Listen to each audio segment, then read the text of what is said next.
The woman stumbled into Austin, Texas on a scorching afternoon in July of 1878, her dress torn and dusty, her boots worn through at the soles, and her face streaked with trails where tears had carved paths through the dirt that clung to her skin. She had nothing but the clothes on her back and a wedding ring she had already decided to pawn for food, though the marriage it represented had ended 6 months ago when her husband died of fever, leaving her with debts she could never hope to repay. The creditors had taken everything, down to the last spoon, and she had walked away from that life in Missouri with only the strength in her legs and a stubborn refusal to give up, even when giving up seemed like the only sensible thing left to do. Jessica Harper was 22 years old, and she felt ancient. The walk from Missouri to Texas had taken her 3 months, hitching rides on wagons when she could, walking when she could not, sleeping in barns and under stars, eating whatever charitable souls would share. She had learned to be invisible, to ask for nothing, to expect even less. But Austin represented something different in her mind. It was far enough from her old life that no one would know her shame, big enough that she might find work, wild enough that a woman alone might carve out some kind of existence without the whole town whispering about propriety and ruined reputations. The main street baked under the relentless sun, shimmering with heat that made the air wobble and dance. Jessica's vision swam as she walked past the saloon, past the general store, past the bank with its false front and painted sign. She was looking for anything, a boarding house, a restaurant, a shop that might need someone to sweep floors or wash dishes. She was not proud anymore. Pride had been one of the first things she had left behind on the road.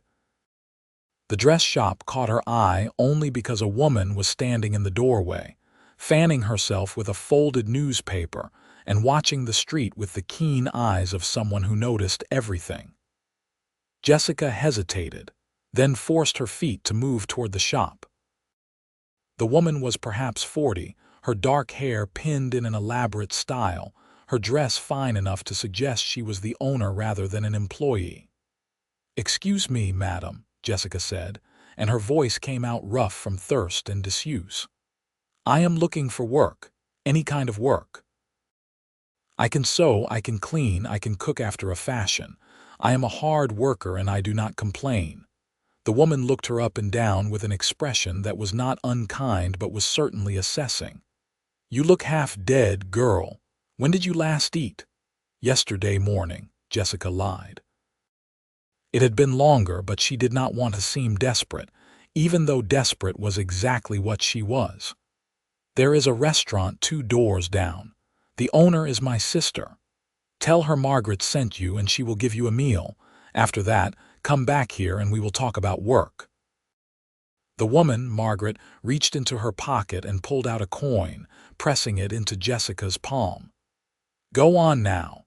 You will be no good to anyone if you faint in the street."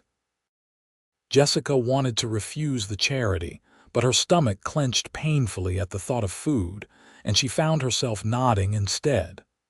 "Thank you, madam. I will pay you back." "Just come back after you have eaten," Margaret said, already turning back into her shop. The restaurant was small and smelled like heaven. Fresh bread, roasting meat, coffee so strong Jessica could almost taste it from the doorway. A woman who looked enough like Margaret to confirm their relation stood behind a counter, and when Jessica stammered out Margaret's name and the offer of a meal, the woman simply nodded and pointed to a table. "Sit. I will bring you something." Jessica sat, her whole body trembling now that she had stopped moving. The chair felt impossibly soft, though it was just plain wood. The table was clean. There were curtains on the windows, bright yellow curtains that let in filtered sunlight. It was such a normal, peaceful place that Jessica felt tears prick her eyes, and she blinked them back furiously. The meal, when it came, was simple but generous. Beef stew thick with vegetables, 2 slices of bread with butter, a cup of coffee, and a slice of apple pie that Jessica had not asked for but that appeared anyway.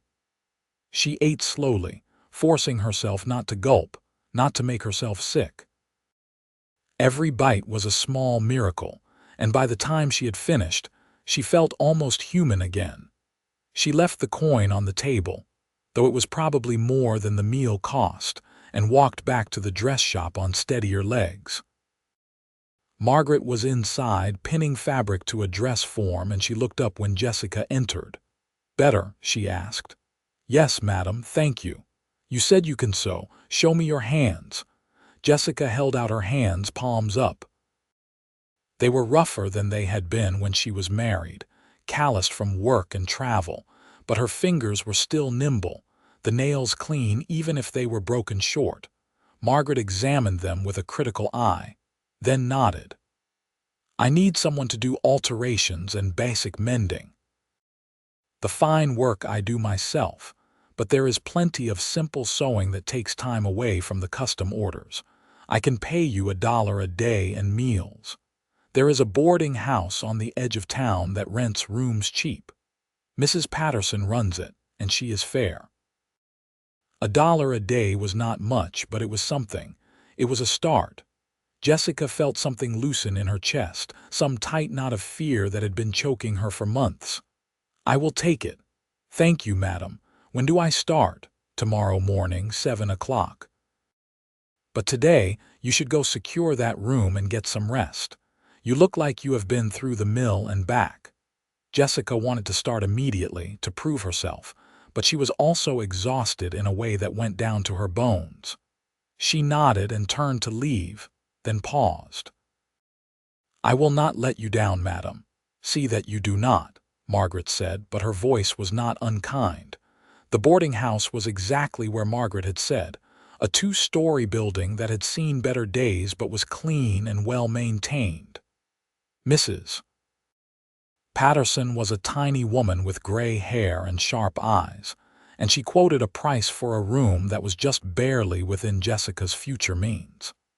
They agreed that Jessica would pay at the end of each week, once she had earned her wages, and Mrs. Patterson showed her to a small room on the 2nd floor with a narrow bed, a washstand, and a window that looked out over a scrubby yard. "Meals are extra, but you can use the kitchen if you want to cook for yourself," Mrs. Patterson said. "No men in the rooms, no drinking, no loud noise after 9 o'clock. Church on Sunday is expected but not required. Understood?" "Yes, madam." "Good. There is fresh water in the pump out back and clean linens in the cupboard at the end of the hall. Supper is at 6 if you want to pay for it." Jessica calculated quickly. She had no money for supper, and she would not get paid until the end of her first week. "I will manage on my own tonight, thank you." Mrs. Patterson gave her a look that suggested she understood exactly what managing meant, but she did not push.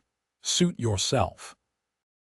Alone in the room, Jessica sat on the edge of the bed and let herself feel, just for a moment, the full weight of relief. She had a job. She had a place to sleep. It was not much, but it was infinitely more than she had when she walked into town.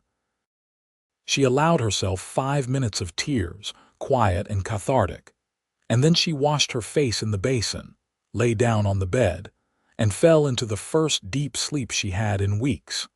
She woke to darkness and the sound of voices outside, men talking and laughing as they passed by on the street.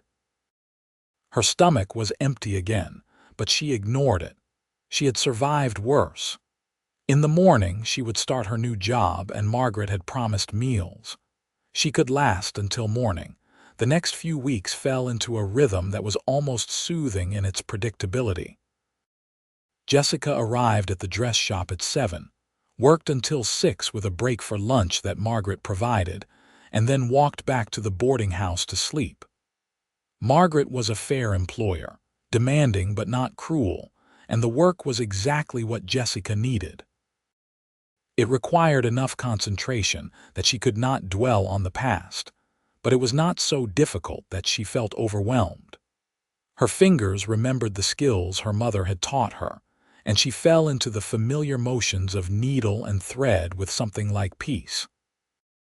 The other women who came to the shop for fittings and orders were mostly kind, though some looked at her with curiosity that bordered on nosiness. Jessica kept her head down and her answers brief. She was not here to make friends.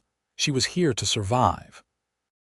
But Austin was not the kind of town that let people remain anonymous for long. It was growing, with new folks arriving all the time, but it still had the feel of a place where everyone knew everyone else's business. Jessica learned the rhythms of the town, the way the cowhands came in on Saturdays to spend their wages, the way the church bell rang every Sunday morning, the way the stagecoach arrived on Tuesdays and Fridays with mail and passengers and goods from elsewhere. And she learned about the ranches that surrounded Austin, the big spreads that ran cattle and provided much of the town's livelihood. The biggest was the Yates Ranch, owned by a family that had been in Texas since before the war. Margaret spoke of them sometimes, usually when she was working on a dress for Mrs. Yates or one of her daughters. It was the son, though, who seemed to capture the most conversation. Carter Yates. Jessica heard his name a dozen times before she ever saw him, always spoken with a mix of respect and speculation. He was 26, unmarried, and running the ranch since his father had taken ill the previous year. By all accounts, he was fair but tough, the kind of man who worked alongside his hands and expected excellence from everyone, including himself. Jessica paid little attention to the gossip. Men like Carter Yates lived in a different world from women like her. Their paths would never cross, and that was fine. She had no interest in men, in romance, in any of the things that had brought her nothing but pain. She wanted stability, safety, and the ability to take care of herself. That was all. But Austin was a small town, and paths crossed whether you wanted them to or not. It was a Saturday in late September, the heat finally starting to break into something almost pleasant, when Jessica made her first trip to the general store. Margaret had sent her to pick up thread and some buttons, and Jessica had been grateful for the errand. It got her out of the shop and into the fresh air, and the walk was pleasant. The store was crowded, as it always was on Saturdays, and Jessica had to wait her turn. She stood patiently, her list in hand, watching as the shopkeeper measured out flour and sugar, counted nails, wrapped parcels in brown paper. The bell over the door chimed constantly as people came and went, and Jessica had learned to tune it out. So she did not look up when it chimed again, not until a voice spoke from behind her, deep and polite. "Excuse me, madam, I think you dropped this." Jessica turned and found herself looking up into the bluest eyes she had ever seen.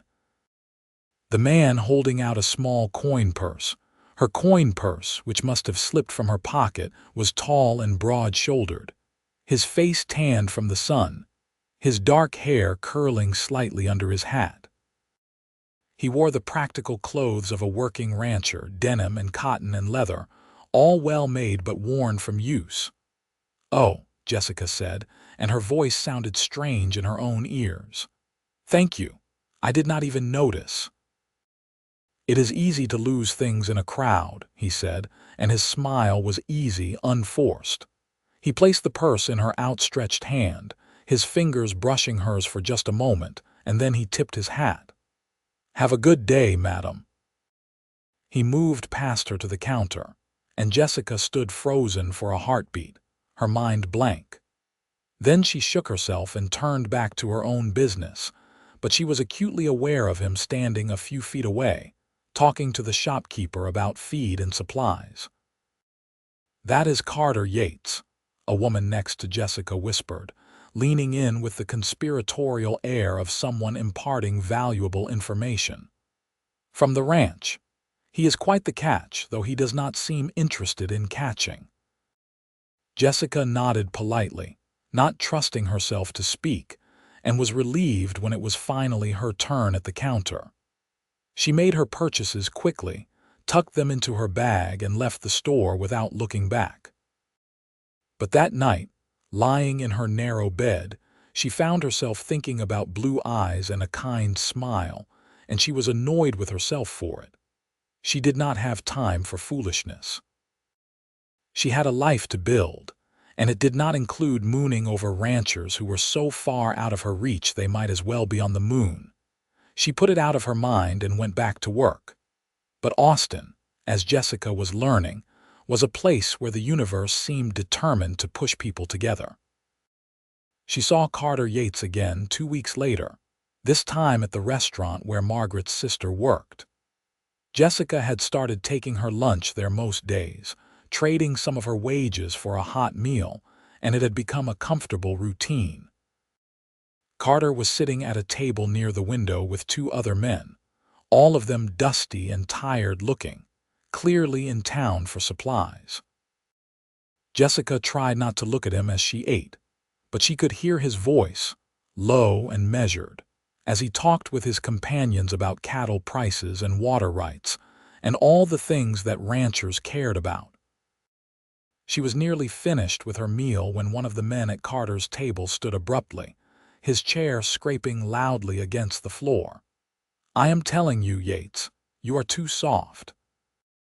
You let that hand go without so much as a fine, and now every man on the ranch thinks he can slack off without consequence." Carter's voice, when he replied, was calm but firm. "He made a mistake and he owned up to it. That counts for something. I am not running a prison, I am running a ranch. Men work better when they are treated with respect. Respect does not keep cattle from wandering off," the man shot back. "No, but good fences do, and we are building those. Now sit down and finish your meal or take your complaints elsewhere." The man sat, grumbling, and the conversation moved on. Jessica found herself impressed despite herself. It was easy to be harsh, to rule through fear. It took real strength to be fair. She finished her meal and left, but the encounter stuck with her. She found herself watching for Carter when she was in town, though she told herself it was only idle curiosity. He was easy to spot, tall and confident, moving through Austin with the ease of someone who belonged. It was October, the weather turning cooler when Jessica's carefully constructed life hit its first real snag. Mrs. Patterson raised the rent. "I am sorry, dear," the older woman said, though she did not look particularly sorry. "But costs are going up everywhere, and I have to cover my expenses. The new rate starts next week." The new rate was 50 cents more per week.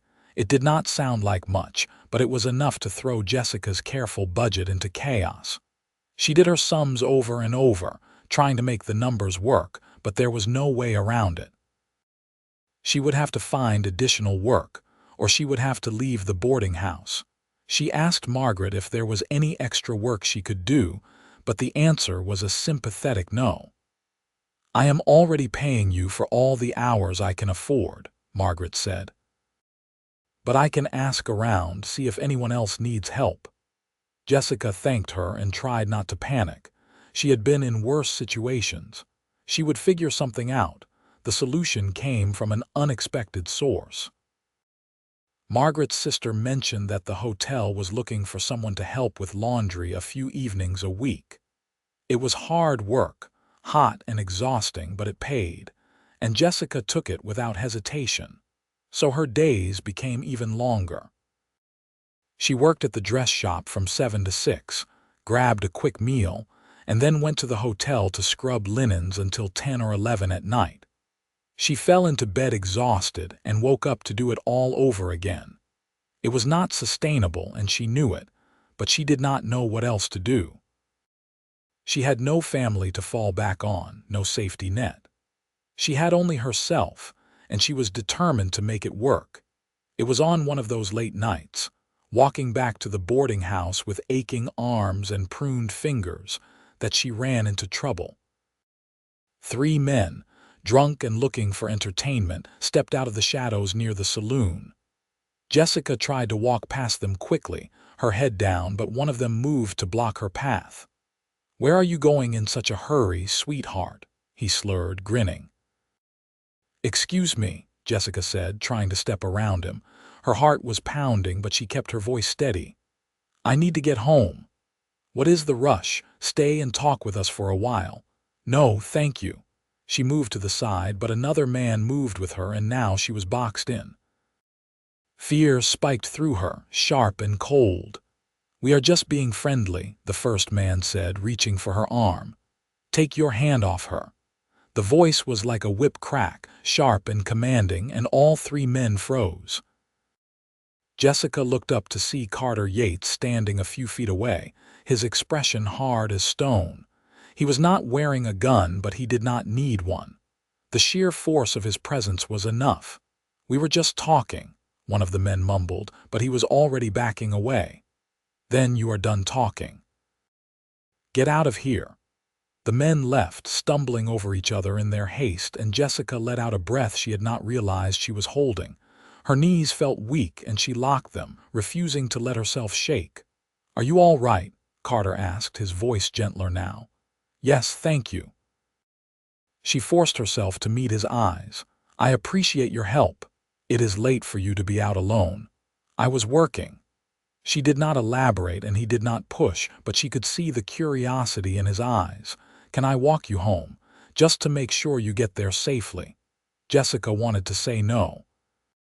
She did not need a protector, and she did not want to be in debt to anyone, especially not to a man like Carter Yates. But the streets were dark, and she was still shaking from the encounter, and pride seemed like a foolish thing to cling to when safety was at stake. "All right. Thank you."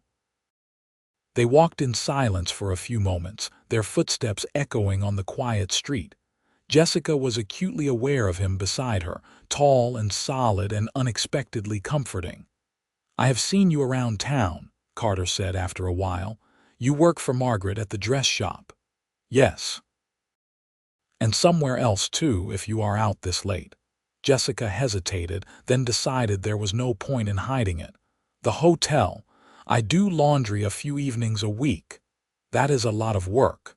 "It is necessary." He did not argue, and she appreciated that. They reached the boarding house, and Jessica stopped at the gate. "Thank you again," she said. "I am grateful for your help." "It was nothing."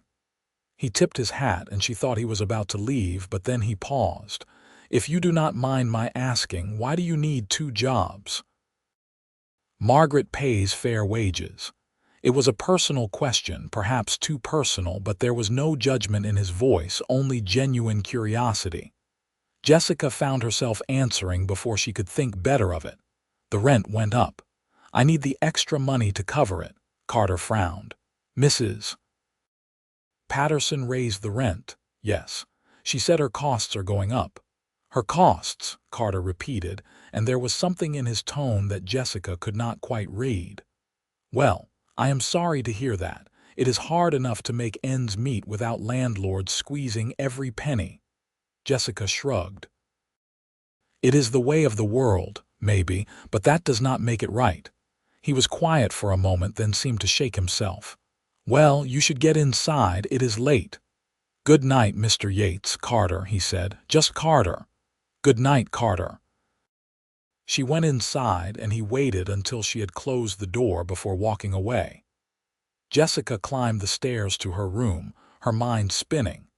It had been a strange night, frightening and then unexpectedly kind, and she did not know what to make of it. But she was too tired to think about it, so she washed her face, changed into her nightgown, and fell into bed. The next day was Sunday, and Jessica allowed herself the luxury of sleeping until 8. She did not go to church. She was too tired, and besides, she did not have a dress nice enough for it. Instead, she spent the morning mending her own clothes and trying not to think about blue eyes and a kind voice. She was not entirely successful. Over the next few weeks, she saw Carter several more times, always in passing. He would nod to her if their eyes met, and she would nod back, and that was the extent of their interaction. Jessica told herself that was for the best. She did not have time for complications, and a man like Carter was nothing if not complicated. But then came the day that changed everything. It was a cold morning in November, the kind of day where the wind cut through even the heaviest coat, and Jessica was hurrying to the dress shop when she saw the crowd gathered near the bank. She slowed, curious, and caught fragments of conversation. "Robbery," someone said. "Last night." "Did they catch them?" "Not yet. Sheriff is out looking now." Jessica felt a chill that had nothing to do with the weather. Austin was generally a safe town, and a bank robbery was big news. She continued to the shop where Margaret was already waiting, her expression grim. "Did you hear?"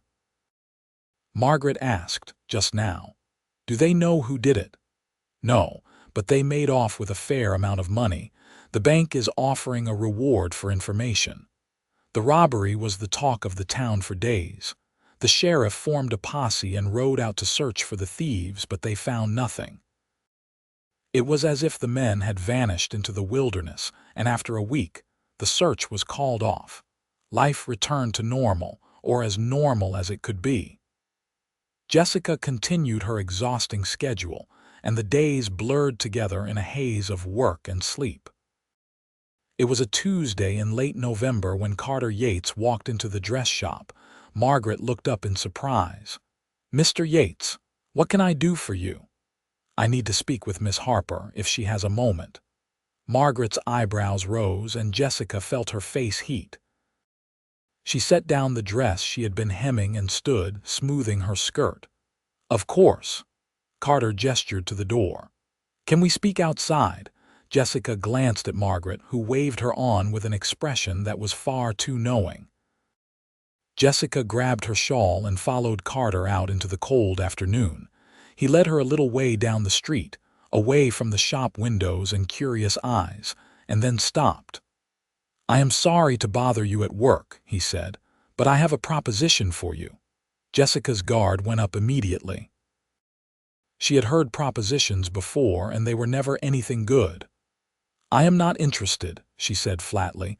"Wait, hear me out," Carter said quickly, holding up a hand. "It is not what you are thinking. I need a housekeeper." Jessica blinked. "A housekeeper?" "My mother ran the household at the ranch, but she passed away 2 years ago, and my sisters both married and moved away. Since then, it has been just me and the hands, and the house is falling apart. I need someone to cook, clean, keep things organized. It is a live-in position, with room and board and fair wages. Better wages than you are making now, I would wager." Jessica stared at him, trying to process the offer. "Why me?" "Because you are a hard worker, and you are honest, and you do not gossip. I have asked around about you, and everyone says the same thing. You keep to yourself, you do your job, and you do not cause trouble. That is exactly what I need." "I do not know anything about running a ranch house," Jessica said, though her mind was already racing. Room and board meant no more rent, no more paying for meals. And if the wages were better, she could start saving, maybe even have a little security for the first time in her life. "You can learn," Carter said. "And I am not asking you to manage the hands or anything like that. Just take care of the house. Cook meals, keep things clean, maybe do some mending for the hands if you have time. That is all." "Why are you really offering this?" Jessica asked, searching his face. "You do not know me. I could be a thief or worse." "But you are not," Carter said simply. "I am a good judge of character, Miss Harper. I have to be in my line of work. And my gut tells me you are someone I can trust. Am I wrong?" Jessica wanted to say yes, wanted to protect herself from this unexpected kindness. But she was so tired, and the offer was so tempting, and when she looked into his eyes, she saw only sincerity. "No," she said quietly, "you are not wrong." "Then will you consider it? You do not have to decide right now. Think about it and let me know." Jessica nodded slowly. "I will think about it." "Good. I will be in town through the end of the week. You can leave word at the hotel if you decide." He tipped his hat and walked away, leaving Jessica standing in the cold street with her thoughts in turmoil. That night, she lay in bed and weighed her options. Stay in Austin, keep working 2 jobs, barely scraping by. Or take a chance on a job that offered more money, better conditions, and the possibility of actual stability. But it would mean living on the ranch, isolated from town, dependent on Carter Yates for her livelihood. It would mean giving up the small independence she had fought so hard to build. On the other hand, what independence did she really have? She was one unexpected expense away from disaster, one illness or injury from losing everything. By morning, she had made her decision. She told Margaret first, bracing for disappointment, but the older woman just smiled. "I thought he might offer you something. He has been asking questions about you for weeks." "He has." Jessica felt her face heat. "Do not look so worried. They were all proper questions. He wanted to know if you were reliable, if you were honest. I told him you were the best worker I have ever had, and that if he was smart, he would snap you up before someone else did." "You are not angry that I am leaving?" "Angry? No, child. I am pleased. You have been working yourself to the bone, and it shows. This is a good opportunity for you. Take it." Jessica felt a rush of gratitude so strong it brought tears to her eyes. "Thank you, Margaret, for everything. Just promise me you will come to town now and then so I know you are all right." "I promise." She left word at the hotel that afternoon, a simple note saying she accepted the position. 2 days later, Carter arrived at the boarding house with a wagon to collect her and her belongings. Her belongings fit in a single satchel.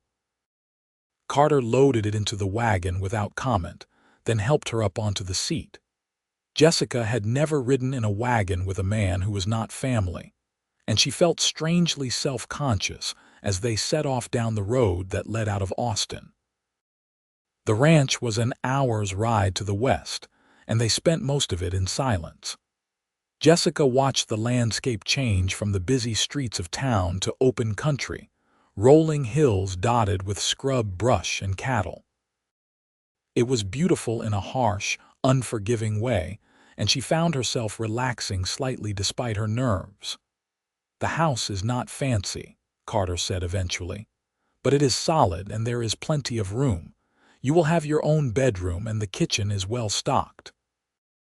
If you need anything, just let me know."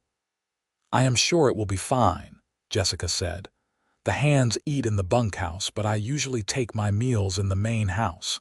I would appreciate it if you would cook for me, but you are welcome to join me or eat on your own, whichever you prefer." Jessica had not considered that, the question of whether she would be expected to dine with him.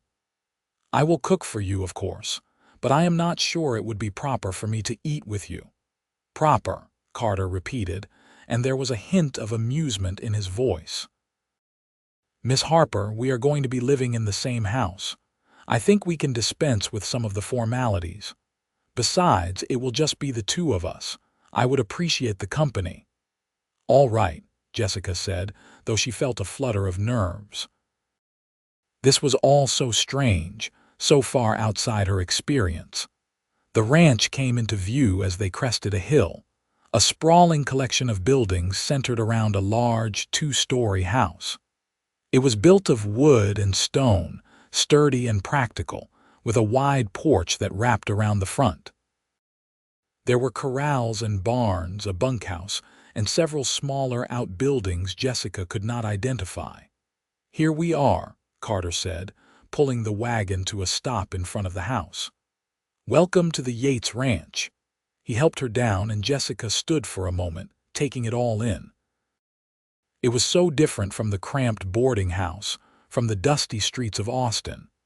It was open and clean and quiet, and she felt something in her chest unclench slightly. "Come on, I will show you around," Carter said, and he led her up the porch steps and into the house. The interior was clean but sparse, the furniture solid and well-made but clearly lacking a woman's touch. The walls were bare, the floors unadorned, and there was a faint layer of dust on every surface. Carter had not been exaggerating when he said the house was falling apart. But it was also spacious and filled with light, and Jessica could see the potential. With some care and attention, it could be a real home. Carter showed her the kitchen, which was large and well-equipped, the sitting room, the dining room, and then led her upstairs to the bedrooms. He pointed to a door at the end of the hall. "That is my room. This one here is yours." He opened the door to a room that was smaller than his, she assumed, but still generous by her standards. There was a bed with a quilt, a dresser, a washstand, and a window that looked out over the yard. It was plain but comfortable, and it was hers. "Thank you," Jessica said softly. "This is wonderful. I am glad you like it. Take some time to settle in, and then maybe you could make us some supper. There are supplies in the kitchen, and the hands usually bring in whatever we need from town." "Of course."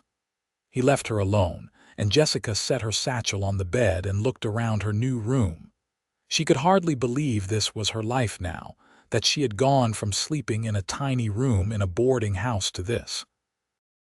She unpacked her few belongings, washed her face and hands, and then went downstairs to explore the kitchen.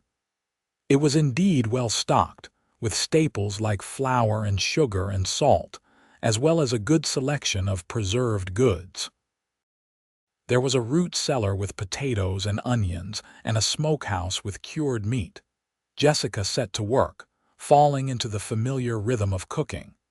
She made a simple but hearty meal: fried steak, boiled potatoes, biscuits, and gravy. It was the kind of food that stuck to the ribs, perfect for a working rancher.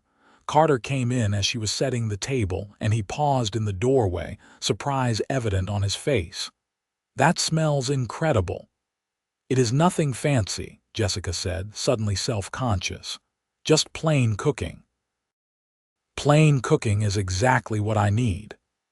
He washed up at the sink and then sat at the table, waiting until she had taken her seat before he started eating. The first bite seemed to surprise him, and he looked up at her with something like wonder. "This is really good." "Thank you," Jessica said, pleased despite herself. They ate in comfortable silence, and Jessica found herself relaxing. This was not so different from the meals she had shared with her late husband, before everything went wrong. It was almost normal, and normal was something she had not felt in a long time. After supper, Carter helped her clear the table, which surprised her, and then he excused himself to check on the stock.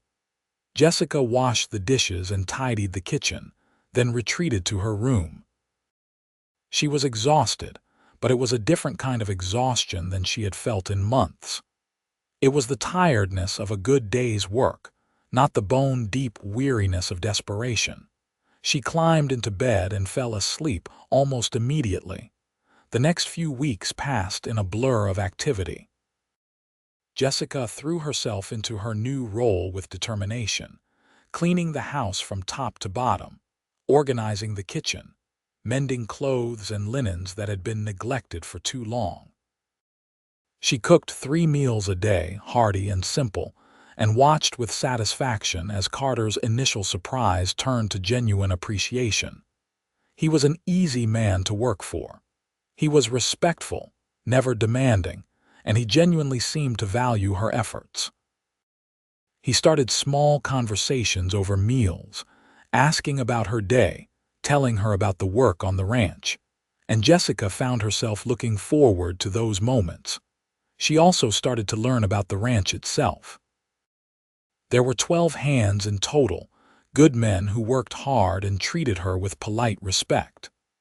They took their meals in the bunkhouse, and Jessica started baking extra bread and pies for them, which earned her their loyalty and gratitude. The foreman, a grizzled man named Sam, was particularly appreciative. "The men are happier with good food in their bellies," he told her one afternoon when he stopped by the house to deliver a haunch of venison. "And happy men work better. You are good for this place, Miss Harper." Jessica did not know what to say to that, so she just thanked him and took the venison. It was December now, the weather turning cold in earnest, and Jessica started to feel something she had not felt in a long time: contentment. She had a place, a purpose, and she was good at what she did. The fear that had dogged her for so long was starting to fade, replaced by something almost like hope. And then there was Carter. She tried not to think about him more than necessary, but it was impossible not to notice the way he smiled when he came in and smelled supper cooking, or the way he always thanked her for her work, or the way his eyes lingered on her sometimes, warm and thoughtful. She told herself it meant nothing. He was her employer and she was his housekeeper. That was all, but her heart did not seem to be listening. It was a week before Christmas when everything came to a head. Jessica was in the kitchen, preparing supper, when Carter came in earlier than usual. He looked troubled and Jessica felt a pang of concern. "Is everything all right?" she asked. "I need to talk to you about something," he said, and his serious tone made her stomach clench. "All right." She set down the spoon she had been holding and turned to face him fully. "One of the hands came to me today with some information," Carter said, "about the bank robbery." Jessica frowned, confused. "What does that have to do with me?" "Nothing, directly, but he recognized one of the men involved. Turns out they have been hiding out in an old line shack on the edge of my property. The sheriff is organizing a posse to go after them tomorrow." "That is good, is it not? They should be brought to justice." "Yes, but there is a complication. The leader of the gang is a man named Frank Dalton, and he is dangerous. The sheriff thinks there might be trouble, and he wants me to send the hands into town until it is over, just to be safe." "And you want me to go too," Jessica said, understanding now. "I do. I do not want you here if there is any chance of danger." Jessica felt a flash of irritation. "I can take care of myself." "I know you can. But I would feel better if you were in town just for a few days, please." The please did it. Jessica sighed and nodded. "All right." "When do you want me to go?" "Tomorrow morning. I will drive you myself." That night, Jessica packed a small bag and tried not to feel like she was running away. She had finally found a place where she belonged, and now she was being sent away, even if it was just temporary. But the next morning, as she and Carter rode into Austin in the pre-dawn darkness, she saw the tension in his shoulders and realized how worried he was. Not just for her, but for everyone. "Thank you for doing this," he said as they reached the edge of town. "I know it is an inconvenience." "It is fine," Jessica said. "I will stay with Margaret. I am sure she would not mind. I will come get you as soon as it is safe." He left her at Margaret's shop, and Margaret welcomed her with open arms, immediately fussing over her and insisting she stay as long as needed. Jessica spent the day helping in the shop, grateful for the distraction, but her mind was on the ranch and Carter. The posse rode out that afternoon, and the town waited. 2 days later, word came back. The gang had been captured without a shot fired, surrounded and outnumbered and too smart to fight. Frank Dalton and his men were now in the sheriff's custody, and the town breathed a collective sigh of relief. Carter came for Jessica the next morning, and she saw the exhaustion in his face even as he smiled at her. "It is over," she asked. "It is over. Let me take you home." Home. The word settled into her chest, warm and sure. They rode back to the ranch in silence, but it was a comfortable silence, the kind shared between people who understood each other. When they arrived, Jessica climbed down from the wagon and looked at the house, at the land stretching out in every direction, and felt something shift inside her. This was home, not because of the place but because of the man standing beside her. Carter carried her bag inside and then paused in the hallway. "Jessica," he said, and it was the first time he had used her given name. "Can we talk?" "Of course." He led her into the sitting room, and they sat on the sofa, the space between them suddenly feeling charged with something Jessica could not name. "I need to tell you something," Carter said, his voice serious. "And I need you to hear me out before you respond." Jessica's heart was pounding, but she nodded. "When I hired you, it was because I needed a housekeeper, that is the truth. But over these past weeks, it has become something more for me. You have become something more." He took a breath, his eyes never leaving hers. "I care about you, Jessica. More than I should, probably. More than is wise given our situation. But I cannot help it. You are kind and strong and hardworking, and you make this house feel like a home again. You make me feel like there is more to life than just work and responsibility." Jessica stared at him, her mind reeling. She had not expected this, had not let herself hope for it, and now that it was happening, she did not know what to say. "I know you have been through a lot," Carter continued, "and I know you might not feel the same way, but I had to tell you. I had to be honest about how I feel." "I do not have anything to offer you," Jessica said finally, her voice trembling. "I have no money, no family, no dowry. I am just a woman with a past and nothing to my name." Carter reached out and took her hand, his grip warm and steady. "You came with nothing to offer. But you are the offer I accept, Jessica. I do not care about money or dowries or any of that. I care about you, just you." Tears spilled down Jessica's cheeks and she did not try to stop them. "I care about you too," she whispered. "So much, but I am afraid." "Of what?" "Of losing this. Of losing you. I have lost so much already, and I do not know if I can survive losing anything else." Carter pulled her closer, wrapping his arms around her, and she buried her face in his chest and cried. He held her, patient and steady, until the tears subsided. "You are not going to lose me," he said into her hair. "I am not going anywhere, and neither are you if I have any say in it." Jessica pulled back enough to look up at him, and what she saw in his eyes took her breath away. Love, pure and simple and real. "I love you," he said, confirming what she saw. "I think I have loved you since the night I walked you home, maybe even before that. I know it is fast, and I know we have only known each other a few months, but I have never been more sure of anything in my life." "I love you too," Jessica said, the words spilling out before she could second-guess them. "I have been trying not to, but I do. I love you." Carter's smile was like the sun breaking through clouds, bright and warm and full of joy. He cupped her face in his hands and kissed her, gentle and reverent, and Jessica felt the last of her walls crumble. They sat together on the sofa for a long time, talking and planning and dreaming. Carter wanted to marry her, wanted to build a life with her, and Jessica, for the first time in years, let herself want something too. They were married a month later, in a small ceremony in Austin with Margaret and the ranch hands as witnesses. Jessica wore a dress that Margaret had made for her, simple but beautiful, and Carter could not stop smiling.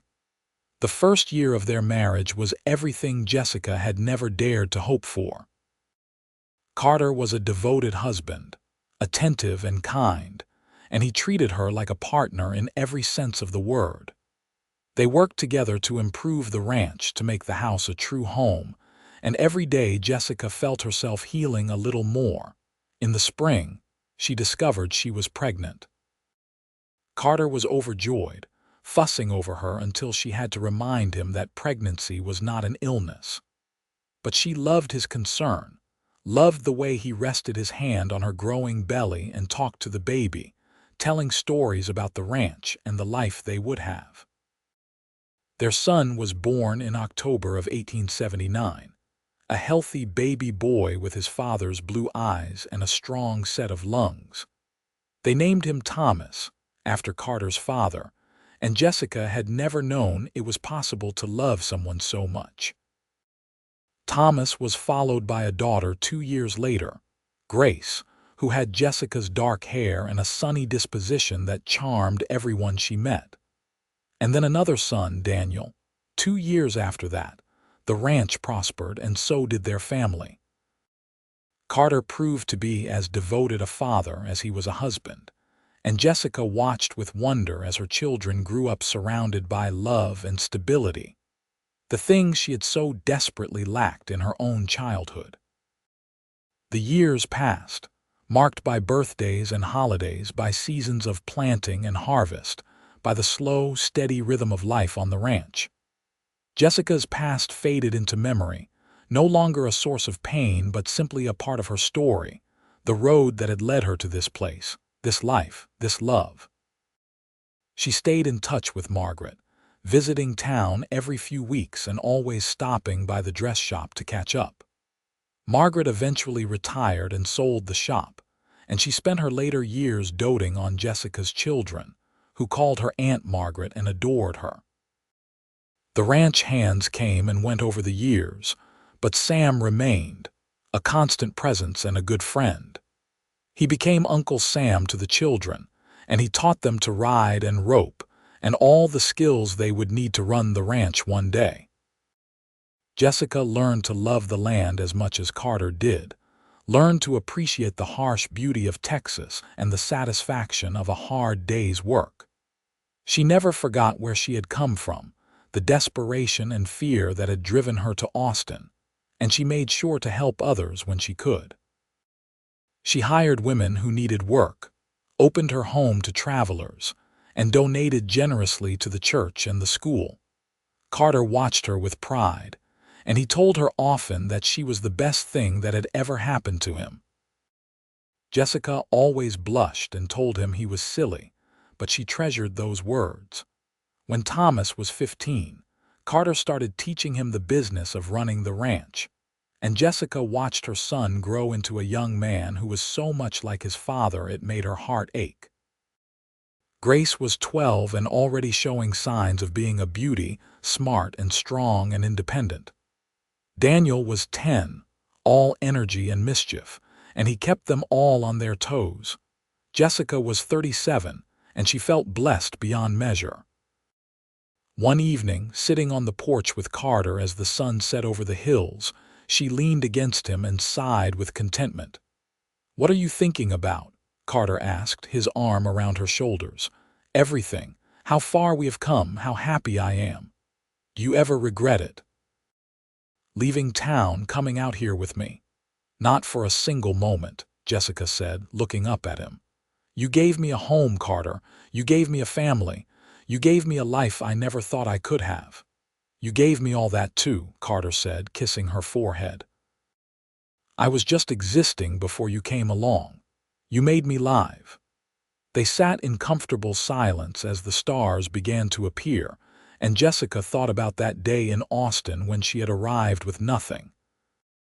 She had been so lost, so afraid, and she had never imagined that she would find this kind of happiness. But she had. Because a good man had seen her worth when she could not see it herself. Because he had looked past her lack of money and status and seen her for who she was. "You came with nothing to offer. But you are the offer I accept." Those words had changed her life, and she would be grateful for them until the day she died. The years continued to unfold, each one bringing new joys and challenges. Thomas married a sweet girl from town when he was 22, and they gave Carter and Jessica their first grandchild, a grandson named Carter Jr. Grace married a young lawyer from Austin, and they settled in town, close enough to visit often. Daniel took over more and more of the ranch work as Carter slowed down, his hair turning gray and his steps a little stiffer. But even as they aged, the love between Carter and Jessica never dimmed. They still sat on the porch in the evenings, still held hands, still looked at each other with the same affection and wonder they had felt in those early days. Jessica's hair turned silver, and her hands grew gnarled from years of work, but Carter still told her she was beautiful. And when she looked at him, she still saw the young man who had walked her home on a dark night, who had offered her a job and then his heart. They celebrated their 30th wedding anniversary surrounded by children and grandchildren, a sprawling, noisy family that filled the house with laughter and love. Jessica looked around the table at the faces she loved most in the world, and she felt her heart swell with gratitude. Carter raised his glass in a toast. "To my wife, who came into my life with nothing but herself and gave me everything." To Jessica, everyone echoed, and she blushed and smiled and felt tears prick her eyes. Later, when the guests had gone and the house was quiet, Carter found her in the kitchen, washing the last of the dishes. He took the towel from her hands and dried them gently, then pulled her into his arms. "Happy anniversary, my love," he said. "Happy anniversary," Jessica replied, resting her head against his chest and listening to the steady beat of his heart. They swayed together in the quiet kitchen, no music but the song of their life together, and Jessica knew that this was what it meant to be home. Not a place, but a person. Not a house, but a heart. Carter and Jessica lived to see all their grandchildren grow, and they even met a few great-grandchildren before age finally caught up with them. Carter passed first, peacefully in his sleep at the age of 78, and Jessica followed him less than a year later, as if her heart simply could not bear to be without him. They were buried side by side on a hill overlooking the ranch, and their children and grandchildren made sure the headstones were beautiful and fitting. Carter Yates, beloved husband, father, and friend. Jessica Harper Yates, the heart of our home. The ranch stayed in the family, passed down through generations, and the story of Carter and Jessica became a legend told to children and grandchildren. The story of a woman who arrived with nothing and a man who saw that she was everything. It was a love story for the ages, born in the Wild West and lasting long after both of them were gone. A testament to the power of kindness, the strength of love, and the truth that sometimes the best things in life are the ones we never saw coming. And in the end, that was Jessica's legacy. Not the ranch or the money or the family name, but the simple, profound truth that love can find you even in your darkest moments, and that sometimes the person who saves you is the one you end up saving right back.